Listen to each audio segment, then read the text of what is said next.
All right, everybody, this is the Man Therapy Podcast. And finally, the two of us are back together. Kyle, man, last 3 weeks? Has it been 3 weeks? It's been too long, bud. Yeah, 3 weeks, no episode or something like that. We've been all over the world. Not really, but all over the Midwest, or I don't even know where you've been, but we're back all over together. within a 3-hour drive. Yeah, exactly. Exactly. So, dude, how have you been? What have you been up to? Catch me up, man. Yeah, I've been pretty good. Life has been busy. The sports are starting to catch back up. Start back up. I mean, there's a short time period where there wasn't anything. Soccer ended, baseball season ended, softball season ended. So we had like 2 or 3 weeks of nothing. And it's like, whoa, what do we do with ourselves? Yeah. And then it all just started up again, which is really cool. So it's fun. Yeah, I think that's been the biggest thing that's been going on for us. It also, my stepson has a condo in Cedar Rapids, and he had 2 roommates living with him that were helping to pay his mortgage, which is super cool. And both of his roommates moved out at the same time. And these are buddies of his from high school, and they both moved out at the same time. So, which is totally fine. But he was like, what do I do? Like, I needed them to pay rent. And very quickly, we were able to figure out how to rent his place out to folks working at the data centers. So this is something that's probably kind of national news, I think, like data centers being built all over the country and da-da-da-da. And dude, they really do affect local economies. Like, my son's friends were paying like $600 each to rent a room in this condo. And dude, one guy from the data center pays $1,250 a month for one room. And so that's, right there is already double. So he's going to be making double what he made. And it's not going to last forever, but it's going to last for the next couple years, probably at least, while all these dudes are in town. Man, it's the funniest thing. Seeing like really nice Southern cars driving around Cedar Rapids. So we live in Cedar Rapids, Iowa. We see like cool and interesting cars every once in a while. But man, in the past year, I've noticed like a lot more like tricked out cars, tricked out vehicles, souped up things. And you get a glance at their license plate. Oh, Texas. Yep. I just been seeing a lot more of that sort of thing. It's been kind of fun to watch. Yeah. Every once in a while, there is a bright yellow Lamborghini that I see in Cedar Rapids driving around. I never catch the license plate, like where it's from, but there's a Lambo. Actually, dude, I used to live in Clinton, Iowa, which is kind of a river town. And for those of you who don't understand what a river town is, it's kind of like a dirty town, like, but there was a neon purple and a neon, was it green? The guy had 2 Lamborghinis. And so he drove 2 Lamborghinis around that town in a river town. So I don't know what this guy did. Maybe cartel money. Yeah, right. Okay. Yeah. Well, it's something for Iowa. Anybody that lives in like in a big city, like that's nothing. But those types of vehicles stand out in a town like Cedar Rapids. Yeah, so absolutely. Anyway, so we've been doing a ton of work to get my son's condo ready for these new roommates, because the rooms, they expect a lot for $1,250 a month in rent. So I've been like Mr. Fix-It, Mr. Handyman over there. Yeah, eat up a lot of my time. So I don't know. I've been really busy. How about you, dude? You guys have been all over. Yeah, stupid, man. And I want to talk a little bit about this portion of it, because it's very unique, right? So I'll just start off of what we did. It's been 2 weekends ago now, on a Thursday, like the 30th of July or something like that. We got into a car, and my family and another neighbor kid drove down. My daughter and this girl, they did a wrestling tournament in Branson, Missouri. So that's an 8-hour drive with the amount of stops. Okay. Dude, we weren't even out of Iowa, Kyle, and I had to stop 2 times. Hey, I'm going, like, hey, Dad, I got to go to the bathroom. Okay, bud, let's go. Anybody else have to go to the bathroom? Anybody, dude, 45 minutes down the road. Hey, I got to go to the bathroom. Another kid. I'm like, are you fucking kidding me? Like I was getting extremely frustrated, and because we had to make weigh-ins at a specific time that day, and I gave us about an hour and a half cushion to get there, and we got there just fine because I drove fast as shit. But but I don't know if anybody's ever been through central Missouri, but there's not a lot of interstates. It's just like 2-lane roads, dude. And anyway, so we got down there, we did a wrestling tournament, and then we went to Branson, Missouri and did the Branson, Missouri thing. Like, they have something called, Silver Dollar City, which is an amusement park. I don't like amusement parks. I did it for my family. Right. We got lucky. Some lady pulls us to the side and goes, "Hey, I have 2 free tickets." And so instead of having to pay for 6 people, we only had to pay for 4, which was, what was it a pop? Like, $125 a pop to get in there. It was crazy, dude. And so instead of spending whatever $600 I spent, like, or $650, $700, I spent like $450 or something like that. Cool. We did the Branson, Missouri is a very unique town. It looks like it would have been cool 40 years ago type of place. It is not, it doesn't seem cool to me or my kids, really. It's like, hey, you want to go see an Elvis impersonator? No, don't want to do that. Like, the we went, no, they weren't, but there was some, like, we did some go-kart racing. They rode some roller coasters. I taught Knox, my youngest boy, the Dale Earnhardt tribute sign, where you hold the number 3 out the go-kart to big groups of people as we drive by. And he's like honoring Dale Earnhardt Sr. And then we went to the only thing that I thought was really awesome is we went to the guy who owns Bass Pro Shop. He also owns this place called Dogwood Canyon, which he essentially turned wild forest into this awesome trout habitat. And then they give like rides and education about like the stream, the work that went into it, the Indian culture that was in this. They have a pen full of buffalo and elk. And so it was like an hour and a half, 2-hour tour that we went on. That was fun. Went swimming. Came back to Iowa for a one night, then drove to Northeast Iowa where we went fishing with her family. We entered in a fishing tournament. We did a lot of like fishing on the river and fishing at some farm ponds up there. And then now we're back here, right back into it. Yeah. Wow. So, yeah. Yeah. Here's the thing, though.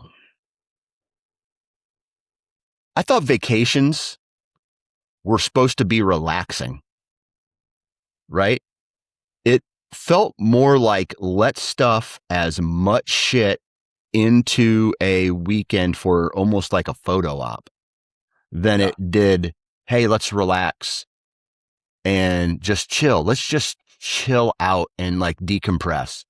But it wasn't like that. It was like rush to the next thing, rush to the next thing, rush to the next thing. And then the next thing you know, you're like, it's over. And you're just as stressed out as you were when you left. And I understand that I need a vacation from my vacation type of deal. Oh, absolutely. I wonder if I noticed that too. I think anybody listening to this will probably be like, yep, that's right. That's how it goes. Yep. I wonder if that's just our culture. Like, do other countries run themselves ragged on vacation? Or do they actually relax? And I've talked with some friends about this in the past, and we've landed on when you've got younger kids, if you're taking your kids, it's not a vacation, it's a trip. You took a trip. You didn't take a vacation. A vacation is you and your wife go somewhere and you get to just unwind and just be quiet and just lays around. That's a vacation. So I would say you didn't take a vacation. You took a trip. You facilitated the kids' fun, and you got some secondary enjoyment by watching your kids enjoying life. Yeah.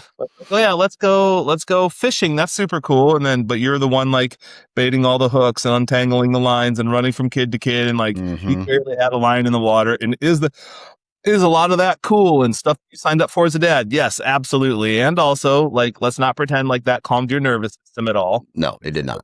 I would say you took a trip. Yeah. We took 2 trips in 1 week. Right. And then I don't know, man. It's just like there's this feeling I get sometimes where I'm overwhelmed with my life. Mm-hmm. And there's almost times where I'm not in control of it. Does that make sense? Mm-hmm. And I feel like I'm catering so much to other people's needs that I'm completely foregoing mine. Yeah. Right. And I just want to, it's just like, so here's a perfect example. My wife is a go-getter. She's she wants to go and move and go and move and do that. And so we were doing a lot of that. And I just wanted to sit down on the couch. Like, dude, I work all week. I take the kids to wrestling multiple times a week, went to the batting cage. Like, dude, I just want to sit down, right? I just want to sit down and relax, or I want to go do something where I don't have to be dad for 1 hour. Or, well, Yeah. I want to be dad, but I want to do it in a relaxed environment. Yeah. You know what Yeah. I mean? I don't want, and it's just like, man, I hate to say it, but I feel like,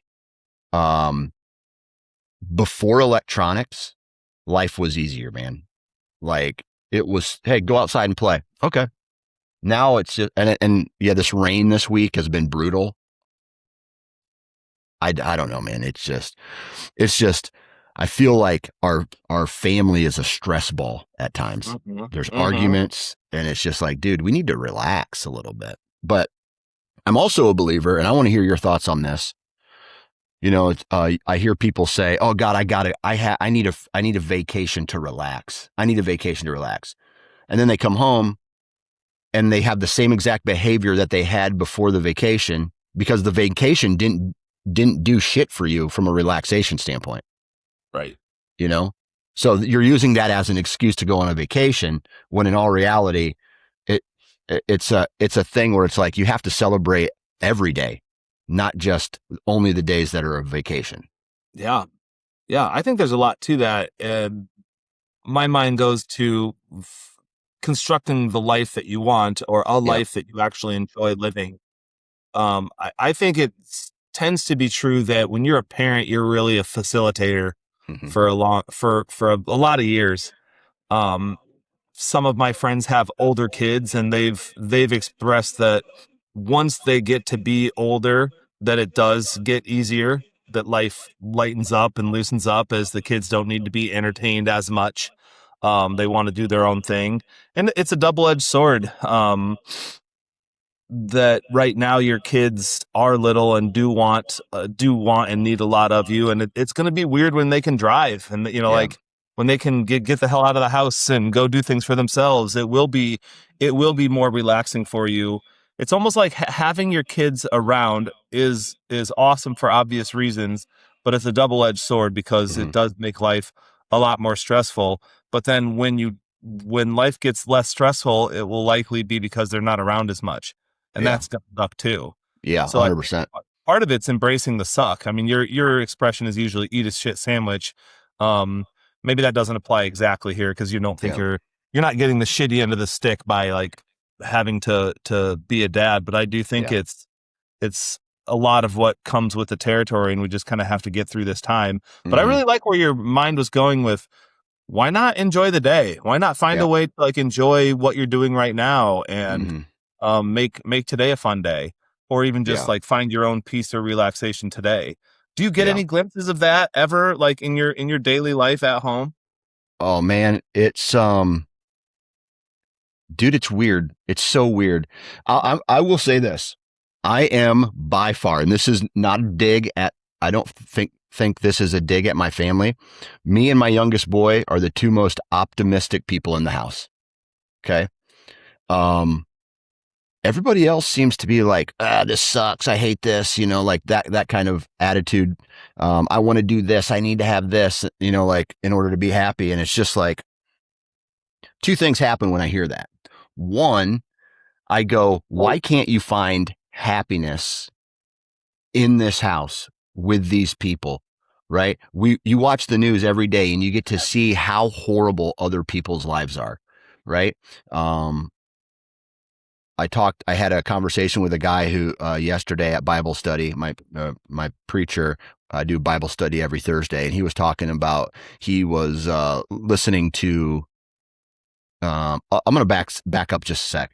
Oftentimes, people will leverage others to say, "Oh well, they went on vacation again," or this person has a phone. Why can't I have a phone? This person does this. And so they always do whatever is going to benefit them. And so sometimes I don't do it a lot, but I want to go, hey, this person is a quadriplegic and has spent their entire life in a wheelchair. Right? Oh, your life isn't so bad now. Hey, what about those people over in this country who don't have running water, who live on dirt floors, who are afraid of getting bombed and shot every day? Oh, your life is way better than that. Right? And I'm trying to introduce perspective, but that's very hard to do when people are like, they just don't give a shit. Right? Mm-hmm. And so, I'm not really sure where I was going with this. I haven't thought about that. Yeah. Man, you could look for volunteer opportunities. You could put them in positions where they see that sort of thing. Why not help? Maybe this year for Thanksgiving, find some church or organization that is feeding Thanksgiving dinner to the homeless or something, and just sign the family up and be like, we're doing this, and just expose them to some stuff.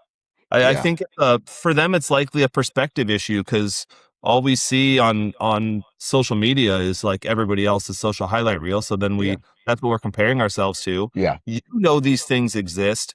How good they have it, but this is their normal. Yeah. So why not? I think your words are going to fall on deaf ears. I think it's probably got to be experiential.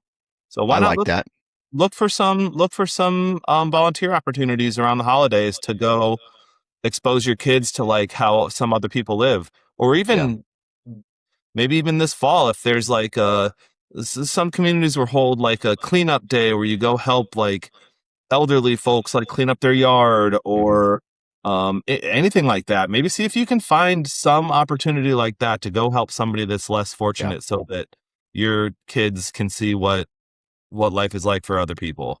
Yeah. Yeah. Yeah. I like that idea. I really do want to do that. I really do want to do that. I should do the same. I got exposed to a lot of that stuff when I was younger. My dad like collects and restores antique cars, and so we would go he would basically buy estates, and like there'd be like some old farm where some guy had a bunch like barns full of car parts and old cars and stuff, and we'd go. They basically say like he would have to buy everything. Like you couldn't just like cherry pick and buy the stuff that you wanted. Like you have to, if you want this stuff, you have to take everything. So we would go to these like rundown places and talk to the people that owned them, and they were like total sweethearts, but it'd be like, oh, I have to go to the bathroom. I'd go in their house, and it was like a hoarder house. Yeah. And I got to see like how other people lived, and then my house, which wasn't nice, looked a lot better compared to the hoarder house. But my kids have never been in a hoarder house. Yeah. I'm not saying that kids have to go into a hoarder house, but I am saying that I think getting exposure to other ways of living can help put your way of life into perspective. Yeah. Yeah. I've been in a lot of hoarder houses, and I was by the time I was 8. My youngest is 8. I had already been in multiple hoarder houses by the time I was 8. So like I kind of was like, oh boy, it's like pretty nice. I can see the floor in my house. That's good. Yeah. Well, yeah. Let me ask you this question. What is it about human nature, in your opinion, maybe as Kyle or as a professional, like why can't people just be happy with what they have? Yeah, man. I think comfort's the biggest addiction right now. Yeah.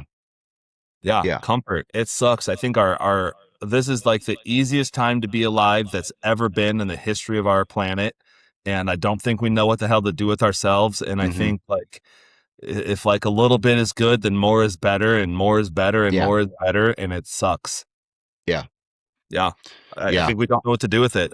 So And I'm guessing that when you run into two people who are like, dude, I'm happy with what I have. I'm very grateful, like this. And then you have people who are like, I want more. I want more money. I want more possessions. I want more. I want a different house. I want a different car. I want bigger, better vacations. Those two people collide. And then their, what's the word I'm looking for? Their belief systems or their other systems are, worldviews. yeah, man. Yeah. So I don't want to go full religious here or full Bible on you, but Those there's a part in the Bible where it says, "Do not seek treasures on earth, seek treasures in heaven." Okay, and essentially what that means is live a good life here now, be kind, be respectful, help others, be a good person, be a good family, and then your rewards in heaven will be exponential. You'll have everything you've ever wanted in heaven. Okay. And do not covet like things and possessions and money and disrespect people and things like that. Because if you treasure the possessions that you have now, then in heaven, you won't have those things. Right. And so, or you may not make it to heaven. Right. Depending on what you believe. And so I've kind of taken that to heart where I'm just trying to be the most happy in every situation that I have. Like, dude, I'm going to be honest with you. The house I live in compared to the new ones that are going up on the north side of town are two completely different houses, right? Oh, yeah. But this house is better than the house that I grew up in. It is, and it's better than the house my wife grew up in. And it's in a great neighborhood with good people, right? And, there's been talk of moving to a different acreage recently that would be $900 a month more than what we're currently paying. But it does have like a space where I could expand my office into a shop scenario and build a studio and like get real creative with some things. But it's not like it's not financially possible, right? Like, and it's 1 bedroom short too. So and I would probably need a plow to scoop the driveway and a riding lawnmower to mow all of the yard and things like that. And so in theory, it would be great, but it's just like, dude, why can't you just be happy right here? Right? Find happiness here. Oh, and then what I get frustrated with, and I'm not just saying my family members, what I'm talking about with all people is just like, why do you have to have all this stuff? It makes you fake, man. Oh, cool. You got a brand new car. I like nice things. Like one thing I've heard before is, what is it? What's the saying? It's like, um, I'm not high maintenance. I just like nice things. Isn't that the definition of being high maintenance? Seriously. Dude, I think it's a habit. I think it's a train of thought that you get hooked into, and if you're not purposeful and consciously aware, then it just carries you away. Yeah. And I hear you talking about like trying to live within your means, trying to be happy with what you have, trying to be grateful for what you have, all of those things. And the idea that popped up in my head was like, yeah, because you're actually trying to cultivate that attitude. Mm-hmm. Like you're working on yourself. Yeah. So like so now we're getting into something that I think is really important, which is the idea of being internally anchored versus externally anchored. And a person that's internally anchored is able to say, "Hey, I'm choosing to be happy right now. I'm choosing to be grateful." And a person that's externally anchored needs the next hit of happiness. Yeah. They need the next dose. Yeah. So like you could be, it seems to me like you're trying to turn yourself into internally flowing spring of happiness. Okay. And contentment is probably a better word. Like, I'm Mhm. okay. Things are okay. I appreciate what I have. My family's healthy. Things are all right. I can pay the bills. We have a roof over our heads, things like that. You have this internal spring of contentment versus like, oh, a good thing happened and I felt good for a couple of days, but now I need another good thing to happen or I'm going to Yeah. be tweaking out. So then Yep. you chase the next good thing and that makes you feel good for a couple of days, but then you're start getting the itch again and you're tweaking Mhm. out. You need the next thing. And then you're looking around what everybody else has and it just makes the itch even worse. Yeah. It's like, quit looking around at what everybody else has.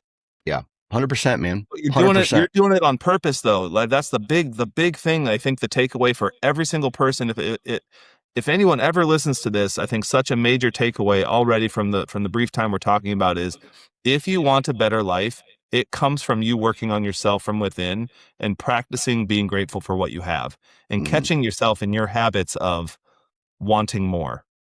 Because Dude, we're all guilty of it. that's the internet clip right there.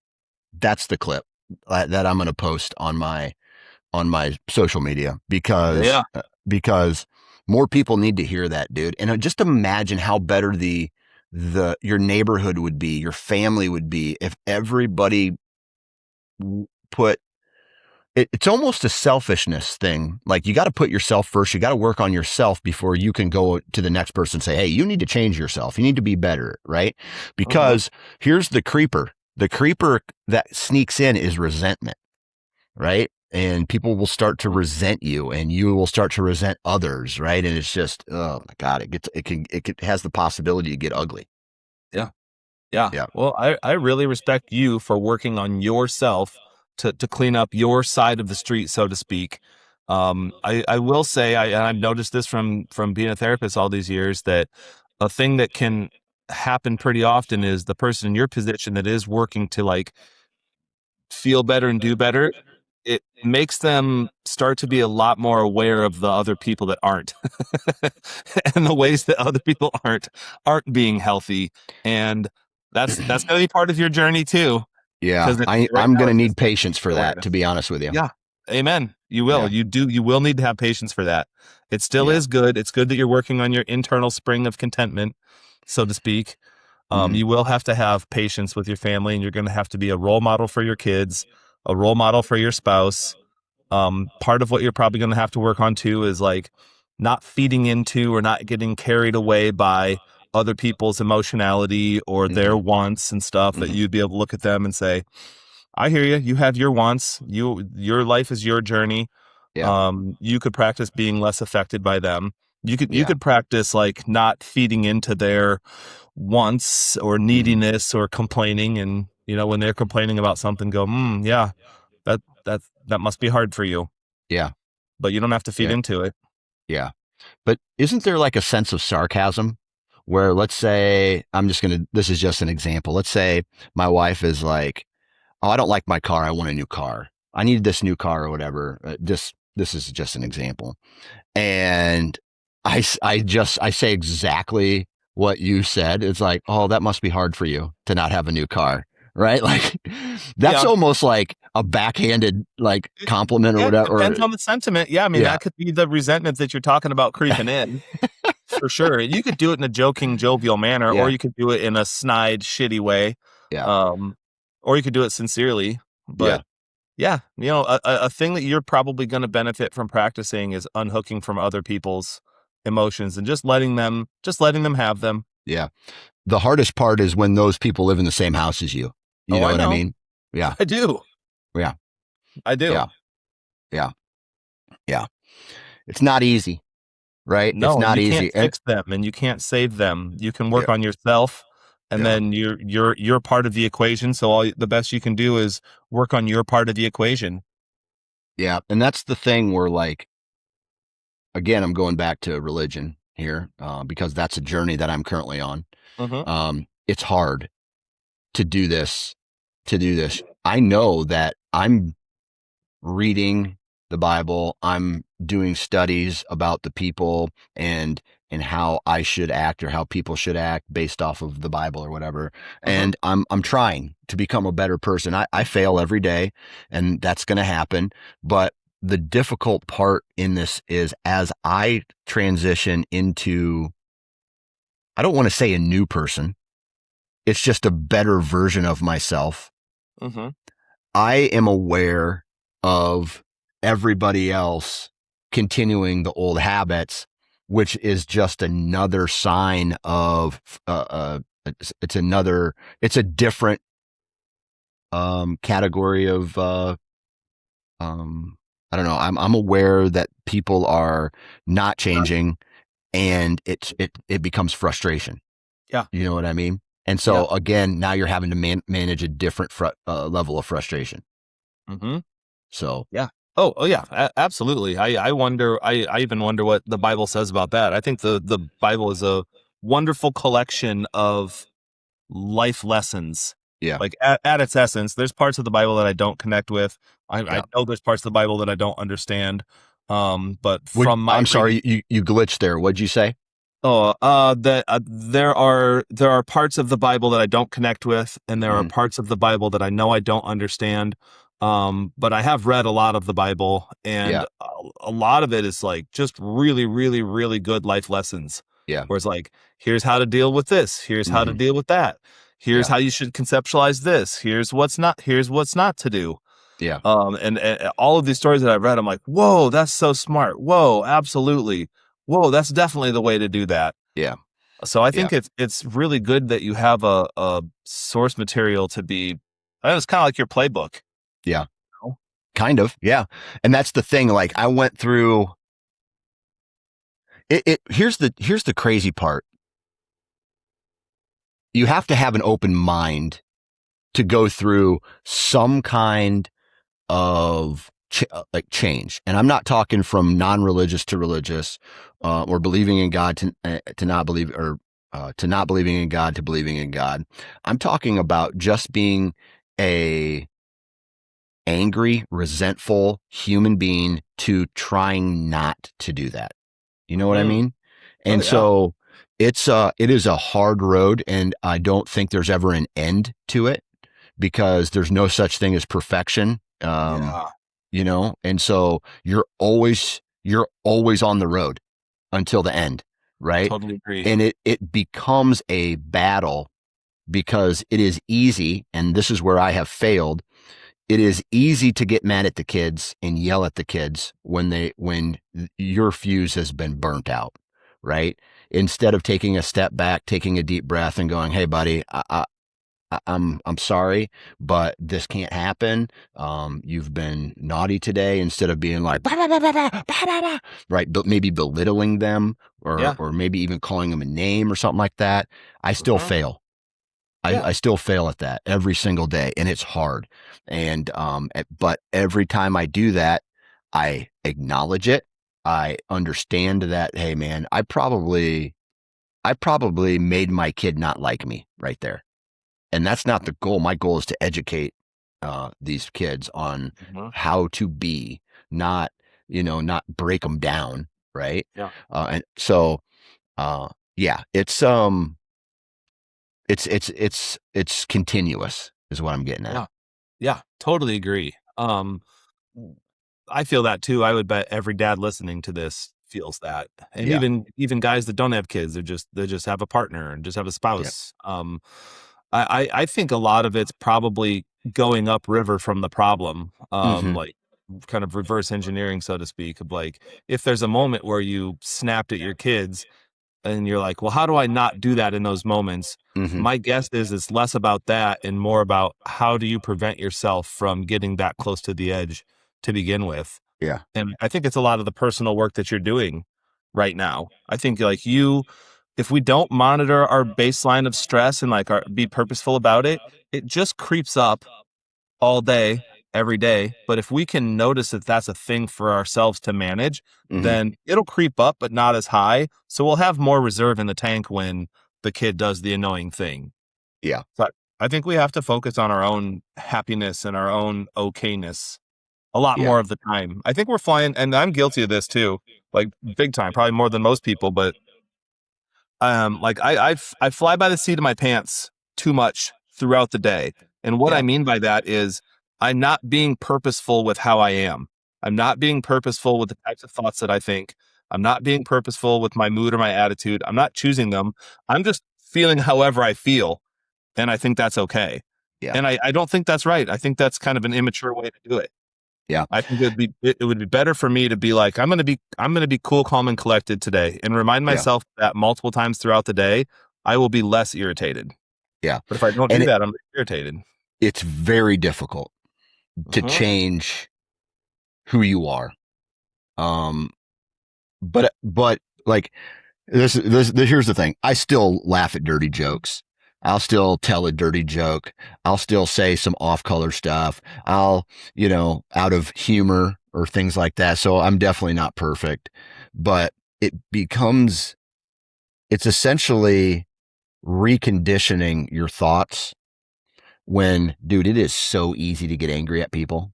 Just drive down the interstate any day recently, right? It's just packed. It's jam packed. People are cutting in and out all the time. It is crazy out there. Life is crazy out there.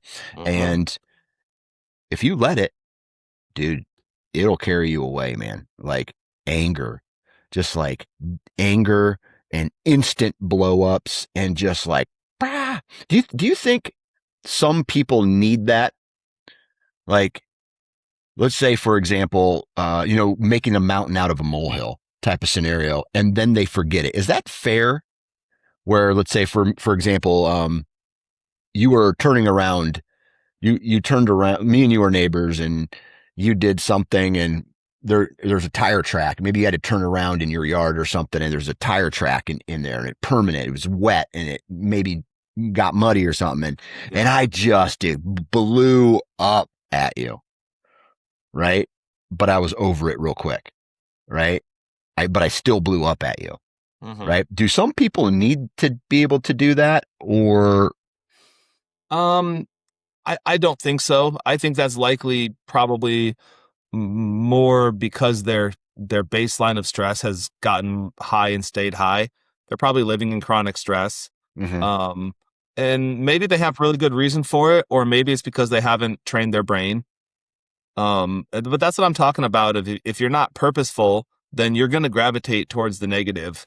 Like Yeah. our human brains aren't really wired for happiness. Like we're always looking for the negative is seductive to us. And so we're Yeah. always going to be drawn that way. It's almost like if you have a car that the steering is off and it's always trying to pull you to the left. If you don't realize that, you're just going to let the car always go to the left. But if you realize that your alignment's off, you're going to purposefully counter that and turn the wheel to the right a little bit. Yeah. So like what you're talking about working on yourself, that's you recognizing that your alignment's off and you're purposefully compensating for that. But some Yeah. people don't realize their alignment's off and they just go with it. Yeah. It's like, oh, I'm mad every day and that's just how I am. It's like, no, that's not just how you are. That's how you've allowed yourself to get. Yeah. And it's your responsibility to not be that way. Like people really need to sit down and think about the type of person that they want to be, and then they need to work towards it. And Yeah. I would put that towards any unhappy person in any household. I'd say, is this how you want to be? Like, I understand this is how you are. And also you could give me really good reasons for how you are. And I wouldn't even argue with you. Like I'm pissed off and irritated for all of these reasons. I'd say those are fine reasons to be pissed off and irritated. But do you want to be pissed off and irritated? Well, no. All right. Well, then let's talk about how to not be that type of person in the face of irritants. Yeah. Yeah. And start cultivating that. There was a buzzword early on when you were speaking, chronic stress. From your opinion, what is chronic stress? And is that something that people are able to walk away from or fix? Yeah. Yeah. So, I think that it is. So the way I'll explain chronic stress is basically like everyone has a stress system. So let's say that your baseline of stress is here, and then a stressful event happens. So your level of stress goes up for obvious reasons. And then the stressor goes away. So your level of stress comes back down and you go, oh, I'm glad that's over. And then life's okay. Then the next stressor comes and your stress level goes up. and you deal with it and the stressor goes away and your stress level goes back down and you go, oh, that's nice. That feels good. What chronic stress is from from your baseline, your stress level would go up because there would be a stressor and Mm-hmm. then it doesn't come back down. Like maybe that stressor just stays forever, or Yeah. maybe that stressor happened, your stress level came up and it was like about to go down, but then another stressor came up that kept your stress level high. And then it was about to go down, but another stressor came up and bumped your stress level back up. Well, the longer you stay at a high stress level, the more your average stress level creeps up. So it can become your new baseline. Yeah. Does that make sense? Yeah. And then what will happen is your baseline for anxiety will just come up to meet it. So now you're just stressed and anxious Mm-hmm. because you're just anticipating stress all the time. Yeah. And then what can happen is even if the stress goes down, the person is still left with the anxiety. And these are the people that are like, I don't know why I'm so anxious. Things are fine. I just feel really anxious. It's like, Yeah. well, were you just stressed for like a year or two or three? Yeah. Okay. Well, Yeah. then that's probably why you're anxious. Yeah. So yeah, Yeah. chronic stress, our stress level gets drug up due to stressors. And Yeah. if it never comes back down, then our new stress level is just high. Now, the way to counteract that essentially is to like let's say that your child has cancer, and so that Yeah. pulls your stress level up.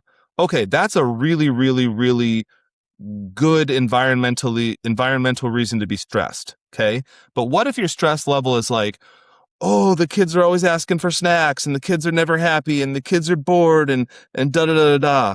Okay, so that's an environmental stressor, but that one is one that you could do some work to be like, well, how do I want to respond to that? Mm-hmm. Maybe I take some deep breaths myself. Maybe I teach them some skills. Maybe I just kick them out of the house, like whatever the thing may be. So Yeah. you can learn how to, if it's your goal, you can learn how to reconceptualize those type of stressors Yeah. and basically retrain your brain to not be as stressed. Yeah. How do you have a conversation with someone about that? Like, what's that conversation look like where I got this person who just gets crazy? I don't know. I'm thinking I'm a wife or I'm a husband, and I live in a house with a person who is high stress, high anxiety, and they take certain things like a dirty dish in the sink that's been there all day and the dishwasher hasn't been emptied, and or maybe there's shoes all over the entryway or whatever the case is, and that makes them stressed. How do you have a conversation with someone and ask them the question, dude, is this even worth your energy right now? Yeah. How do you have that conversation? I mean, I think even the way that you ask that is pretty good.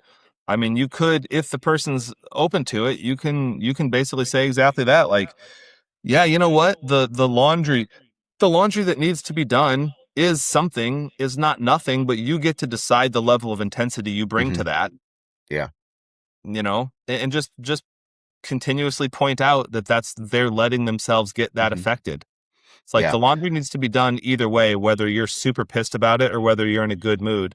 And I think role modeling might be more useful than like talking about it, because you calling somebody out on it might even add to their Mm-hmm. stress because they're not going to be in a mood to hear it.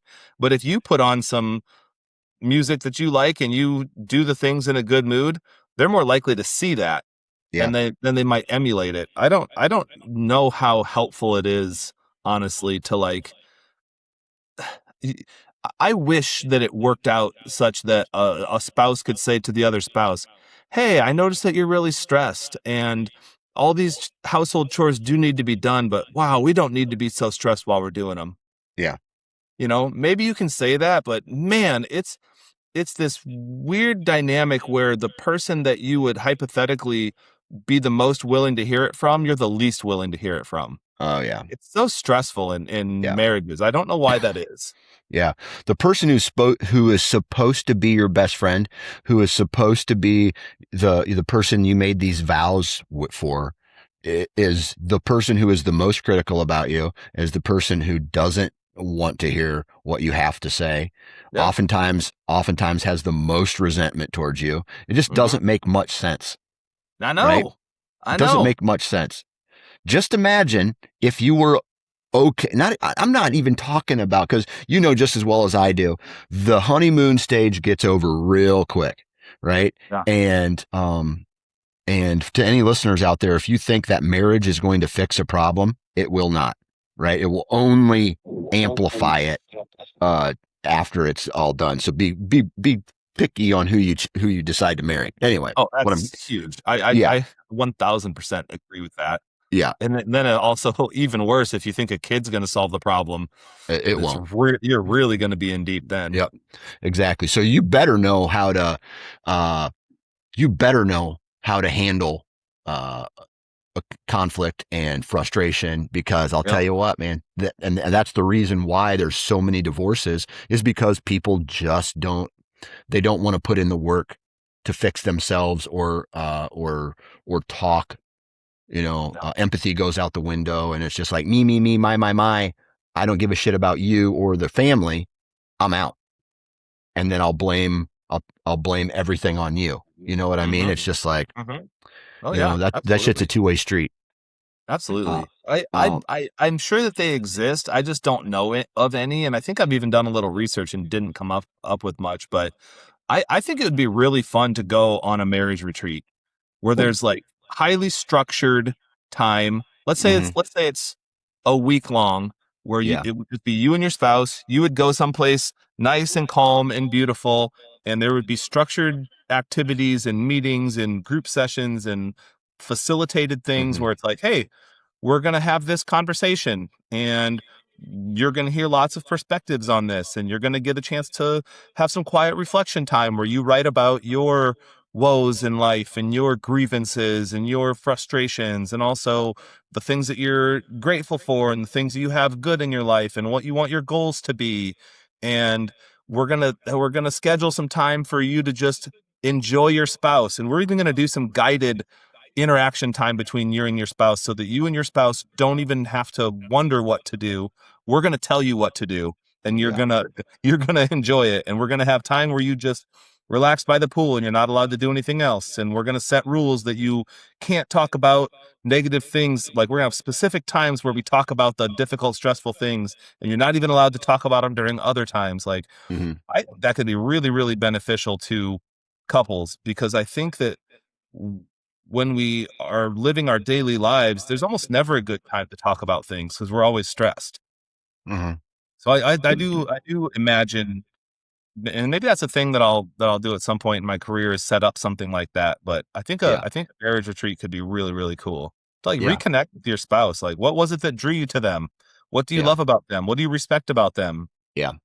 It is hard in the society, in the activities that we've built, and the electronics that take away our mind. I mean, because really, it's not even our time; it takes away our mind to even have the ability to think about the other person for a Mm-hmm. moment, right? It is a poison.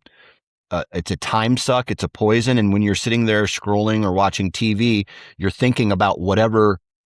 Hell, when you get into a scroll, I was thinking about this the other day, because in the last couple months, I've really been putting my phone down and trying not to scroll on it, and just being present in my house.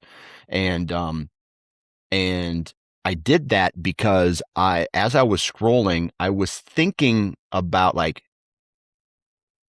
what did I take away from that? And the answer is nothing. I wasn't thinking about anything. I didn't change anything. I didn't I it's not like I ever pull up those 30-second, 40-second clips later and go, "Hey, check this out. I want to show you this new way to do this," or something like that. It's all fucking zombie mode, dude. Yeah. And Right. so, and then I've also started to see, especially this week with all the rain we've had, the kids are on their phones more, a little bit more, because we both work from home. And I am trying to find a way to, um, I'm trying to find a way to get them off it. And when they get off of it, they don't know how to fucking act, dude.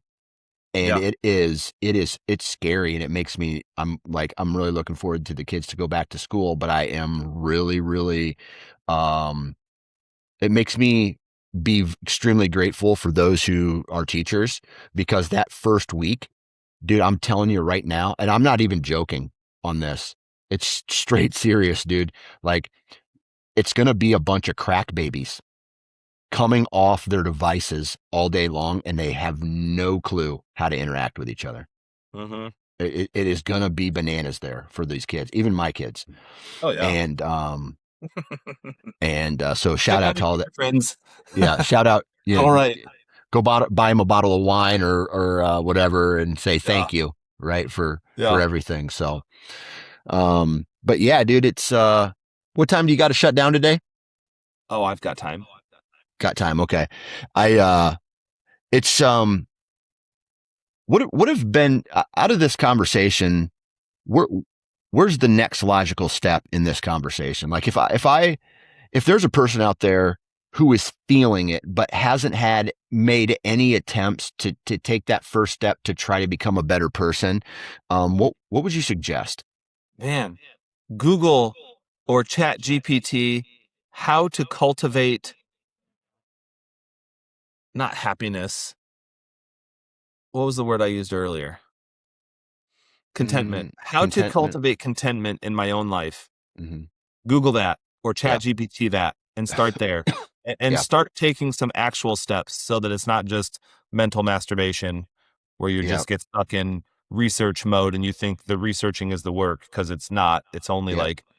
like insight is opening the door, and then action is actually making change. Yeah. So insight's not enough. And a lot Yeah. of people know, because a lot of people know what they should be doing. Like me with my weight, like I want to lose 50 pounds. I know I need to lose weight. I have that insight. I Mm-hmm. know what I need to do. I actually used to work out all the time, so I'm highly knowledgeable about all of Yeah. that stuff. So my insight is next to useless. Yeah. It's good that I have it, but it's not doing me any good right now. I Yeah. need to actually take some steps. So I would really encourage people to research how to cultivate contentment in my life and take one step, Yeah. Yeah. one thing that you actually do it. Don't just go, oh yeah, that would be good if I did that. Yeah. Actually do it. Yeah. Here's one thing we haven't talked about yet, and it's a little bit about perspective. So did I tell you about this? That when we got before Branson, Missouri, my son had to have his appendix taken out. No, I saw it online. You and I Yeah. haven't talked about it. Yeah. So one day we were at our town has a local fun days, and we were there, and he seemed to be having a blast, running around, jumping, and then all of a sudden he signed up for the tractor pull, and he started having tears in his eyes, and he said, "Oh, my my tummy's hurting, and I don't feel good. I feel like I'm going to throw up." And I said, "Okay, buddy." Well, we went home, and he started to throw up, and he threw up for like 2 hours, 3 hours. And we thought it was maybe just too much candy or food or anything like that. And then, he went a long period of time, and, and he wasn't, and then he started throwing up again later that night. And then he finally fell asleep, and then he woke up in the middle of the night, and it went from a general area, then the pain became ultra localized, right? So right exactly where, and so I do it. So I take him in, they do some, they do all the tests and stuff. Boom, inflamed appendix. It's got to come out. Okay. They schedule it. We had to transfer hospitals, from the North Liberty one to the university where they do all this, the new children's hospital, which is awesome, by the way. The new children's hospital, they put him under, they take his appendix out. He wakes up. We have our little haha moments when he's waking up, right? Boom, problem solved. He's got like 2 weeks of no swimming. And he's good to go, right? He's back in wrestling practice already. Okay. Awesome. Right. Little bit of a stressor, but we're in the children's hospital. You want to talk about helplessness and stress? We're there. We're watching other parents with tears in their eyes. Right. My gut told me, dude, this is an in and out procedure. Like it's an appendix. They do it. They do over 125, I think they said, appendix removals on children every year. They're there. It's an in and out, right? I think it was like a 45-minute procedure or something like that. Done, right? Then you get to walk around that building into some of the rooms and you're seeing kids who, man, their life is going to be hard. Their entire life is going to be hard. And whatever is left of their life is going to be hard. And it takes your breath away, dude. Uh-huh. And then I get to sit out and I'm here and I'm looking out my window and I get to see my kids playing basketball in my driveway, smiling and laughing.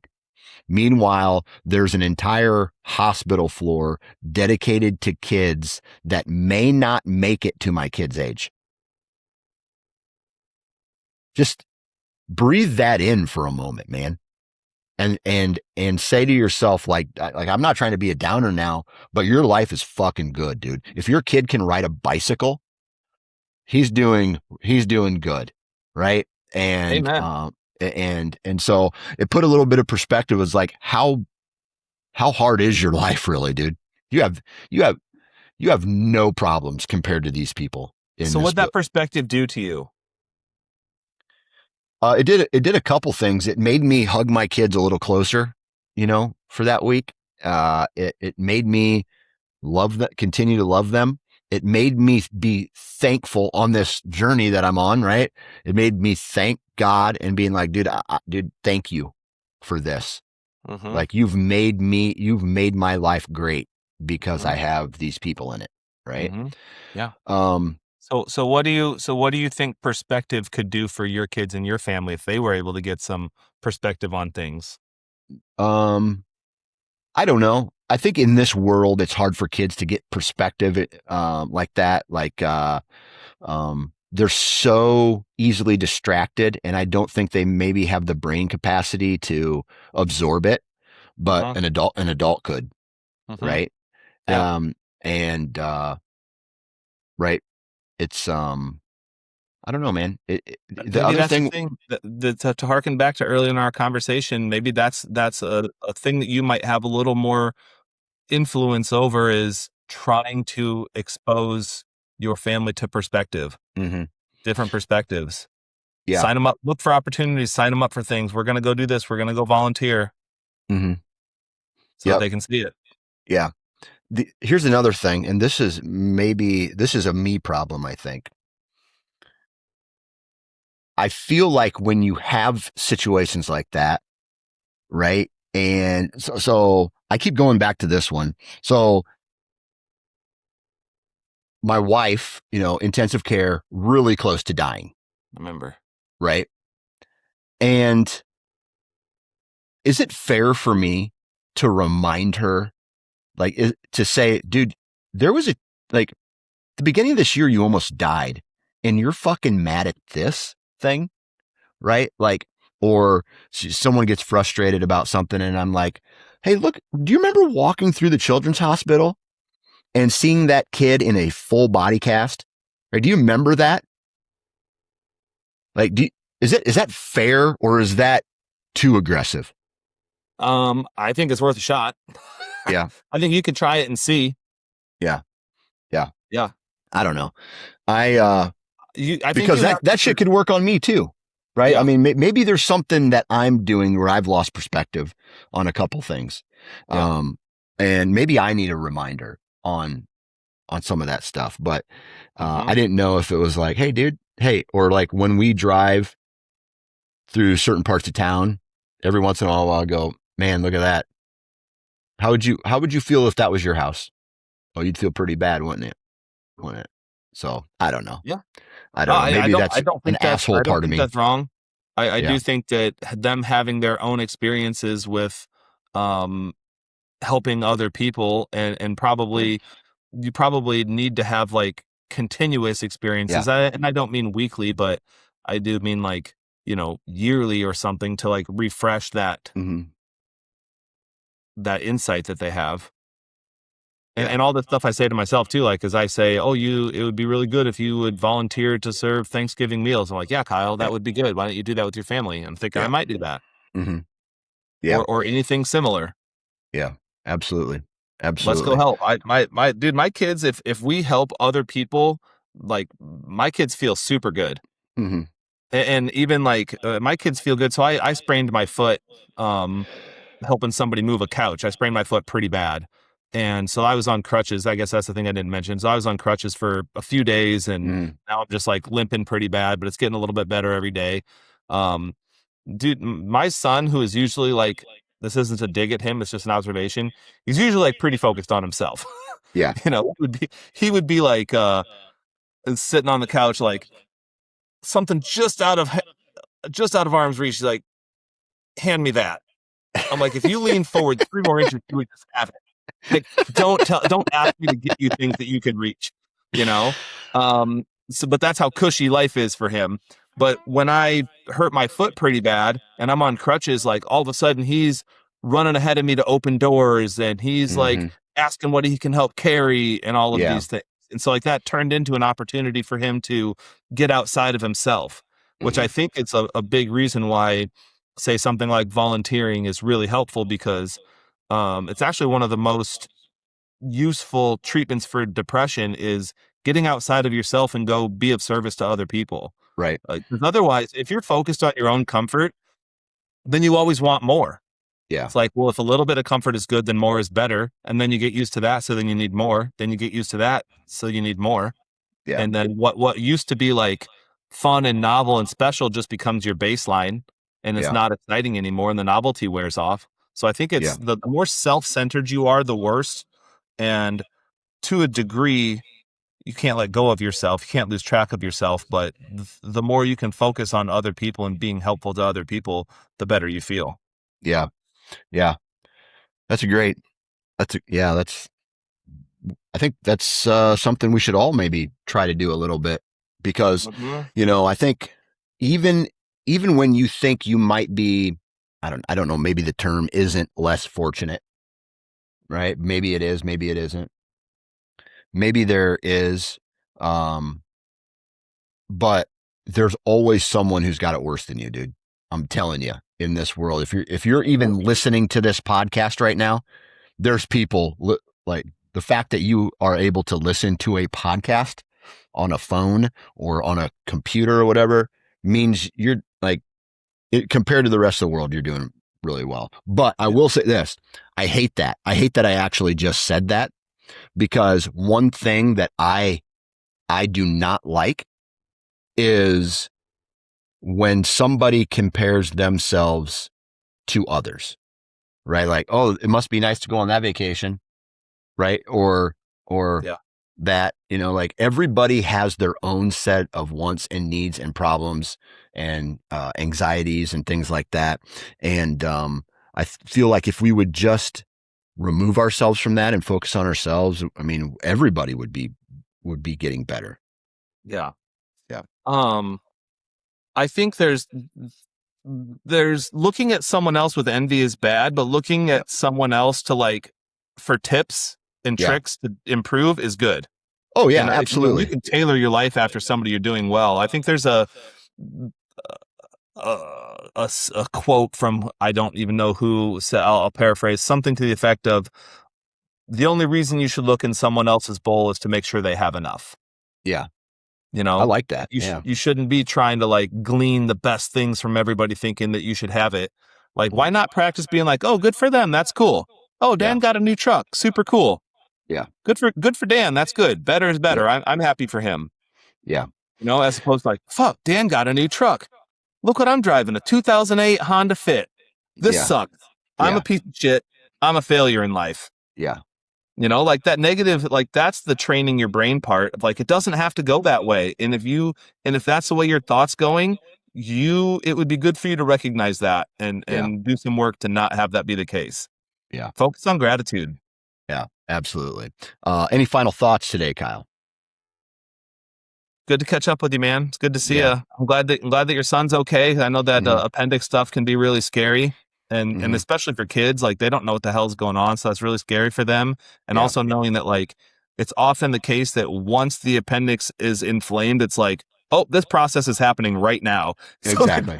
the kids don't get to like conceptualize it at all. It's like, hmm I'm fine. Oh, major stomach pain. Oh, surgery. Holy shit. So I'm Yeah. just glad that he got through all that. Yep. Good job being there for him. I also know it's scary as a parent to have your kid go under, and yeah. So this wasn't even scary to me after going through what my wife went through. Like, dude, I'll be honest. So there was 2 times in my life where we thought this, like certain people in the family thought it was a big deal. Okay. So like, and I could understand why they thought it was a big deal. Right. My brother wasn't feeling well and they did some x-rays and he had a mass in his lung. So instantly people get worried. He's got lung cancer. Oh my God, he's going to die. Do a little bit more testing and it's, like I think it was eventually considered pneumonia or something like that.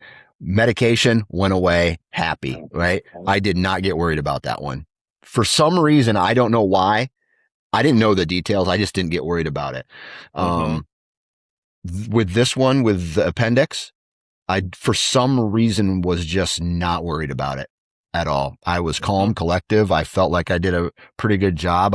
When your kid has to go under for a surgery, I said my prayers. I was confident in the staff at that hospital to do what they do. And I wasn't worried at all about it, to be honest with you. And so, but there were some other times in my life with my wife and with my son Mac one time where he had this crazy virus and he was in the hospital that freaked me out. But other than that, cool, calm, collective. Good. Okay. Well, let me ask you this. What are you going to do today that's actually calming and relaxing for Dan? I So I am guarantee going. you can do something. Yeah, I am. I'm going to actually have a little, after this episode, I might have a little internal conversation with myself and ask myself, hey, man, is it worth getting stressed when when this happens? Or maybe after this call, I just sit in this chair and I take a couple of deep breaths. I have a couple moments of reflection, which a handful of years ago, I would have called myself gay right there. You know what I mean? Like, oh, dude, that's stupid. Why are you doing that? Right? No disrespect there.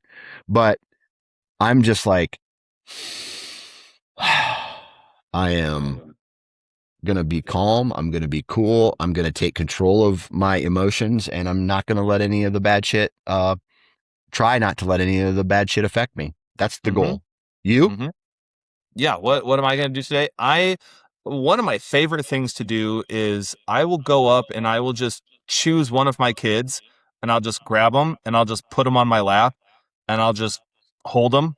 And like a lot of times they're watching a show. So I'll just walk in, pick one of them up off the couch where they're already sitting, sit down where they were, put them on my lap, and they'll just keep watching the show. And I'll just hold them and I'll just smell their head and I'll just be like, oh, I'm so happy that I can do this right now. Yeah. Like, I'm so glad that I can have that I have my kids, that I can do this, and I'll just soak it up.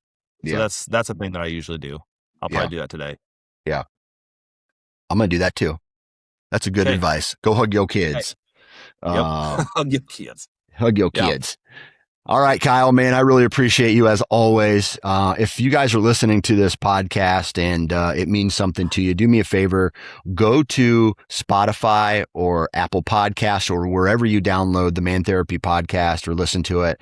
Give us a 5-star review. I would absolutely love that. Make sure you're following the Man Therapy podcast on Instagram as well, on YouTube if you like to watch. But outside of that, Kyle, I'm looking forward to getting into a more consistent routine here now that the summer's coming to an end and we can continue talking about the world's problems, I guess. That's right. We can do it. All right. Thanks, everybody. Have a good one.